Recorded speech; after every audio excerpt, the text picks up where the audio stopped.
de la Ciudad de México. Por ello hacemos contacto con Francisco Rivas, él es director general del Observatorio Nacional Ciudadano. Francisco, bienvenido, muy buenas noches. ¿Qué tal, Abel? Buenas noches para ti y para tu auditorio. De entrada, analizar lo que está pasando en el tema del homicidio doloso. Hay una marcada disminución, por lo menos de acuerdo con las cifras oficiales. Efectivamente, según cifras oficiales, la Ciudad de México tuvo una de las reducciones más importantes internacional. Estamos hablando de aproximadamente un 20% menos de víctimas de homicidio doloso entre 2020 y 2021.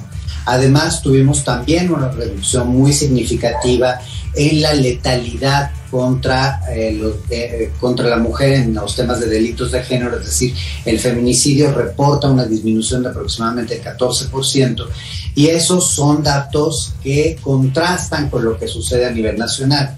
Hay que recordar que a nivel nacional este año tuvimos una reducción de apenas el 3.4% de las víctimas de homicidio doloso, después de 2 años en donde prácticamente no tuvimos cambios. 2019 fue el año más violento de la historia de nuestro país, y en 2020 la reducción de homicidios fue apenas del 0.4% de víctimas respecto precisamente al año más violento de la historia. Este 2021 vemos una reducción del 3.4%, pero es una reducción que parece marginal, sobre todo si lo comparamos con toda la región Latinoamérica, en donde a partir del confinamiento, a partir de la pandemia, los países con situaciones similares a la de México, como es el caso de Colombia y Brasil, han tenido reducciones muy importantes. En la Ciudad de México baja el homicidio, y ese es un muy buen dato. El homicidio baja en 14 de las 16 alcaldías. La Ciudad de México se posiciona en el lugar número 22 respecto a las 32 entidades, es decir, digamos como en la parte baja del resto del país, comparado con el resto del país. Y como decía, efectivamente también el feminicidio, la trata de personas, delitos que crecieron a nivel nacional, en la Ciudad de México se reducen. El narcomenudeo reduce en la Ciudad de México, a nivel nacional crece. Ahora, los retos siguen estando en los robos, tú ahorita lo señalabas. La Ciudad de México históricamente ha padecido de robos, y siempre se posiciona en los primeros 3 lugares en robo a negocio, robo a transeúnte, robo con violencia, robo en transporte público.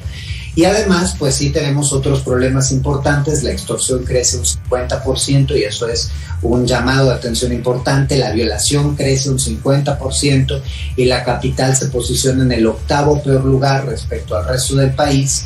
Y en materia de violencia familiar, que tú también señalabas, tenemos un crecimiento con una marcada tendencia hacia la alza, y la Ciudad de México se posiciona en el 2º peor lugar respecto al resto de las entidades del país. Claro. En el tema de los homicidios dolosos, estaríamos viendo, sí, una disminución de la violencia, pero por otro lado llama la atención que es constante que se registren eventos de violencia extrema, como las balaceras recientemente en Azcapotzalco y también en otras alcaldías. ¿Cuál es el balance que tiene el observatorio en torno a estos 2 puntos? Bueno, en realidad, si comparamos con el resto de las entidades, pues son pocos eventos que ocurren en una de las entidades más pobladas del país. Efectivamente, creo que tocas un punto importante. La violencia no solo habla del número de homicidios dolosos, de secuestros, de extorsiones presenciales, de lesiones dolosas o de robos con violencia que ocurren en una entidad y en un periodo de tiempo, sino también otras manifestaciones de la violencia que hacen evidente cómo la delincuencia controla territorios. Pensemos que a nivel nacional, por ejemplo, en el mes de enero parece haber una reducción significativa de los homicidios. Parece que enero 2022 va a ser el mes con menos homicidios dolosos desde que inició esta administración. No obstante, es el mes en donde han muerto más periodistas, donde han muerto más activistas de derechos humanos, donde han muerto más personajes políticos, y donde hemos visto situaciones como la de Zacatecas, en donde se exhiben los cadáveres en la vía pública. En la Ciudad de México, este tipo de casos suelen ser poco concurrentes, es decir, no tenemos una alta incidencia de estos hechos, pero lo que sí nos dice es que si bien la reducción del 20% es positiva, hay que reconocerla y hay que considerar que esto, sobre todo en un contexto nacional en donde las cosas se empeoran, nos habla de un muy buen trabajo hecho por las autoridades capitalinas. También nos remite a que la situación no está resuelta y que la Ciudad de México sigue teniendo un problema relacionado con la presencia de delincuencia que puede hacer esas balaceras de las que tú nos hablas precisamente en la vía pública, o que puede acabar con la vida de alguien en la vía pública en un horario en donde la gente está presente, lo que, insisto, nos habla de un problema de violencia. Importante todo este análisis que nos presentas, Francisco Rivas.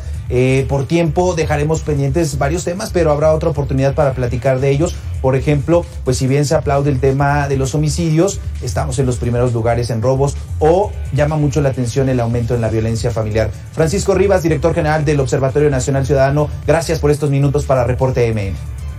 Gracias a ti, Abel, e invito a todos a que lean este reporte porque sirve para tomar buenas decisiones, y como lamentablemente tú lo señalas, tenemos un problema de robos. En el reporte pueden encontrar los horarios y los lugares en donde es más frecuente, los días de la semana en donde es más frecuente que ocurran estos delitos, y por lo menos poder hacer un ejercicio de autoprotección. Muy buenas noches. Gracias, Francisco Rivas.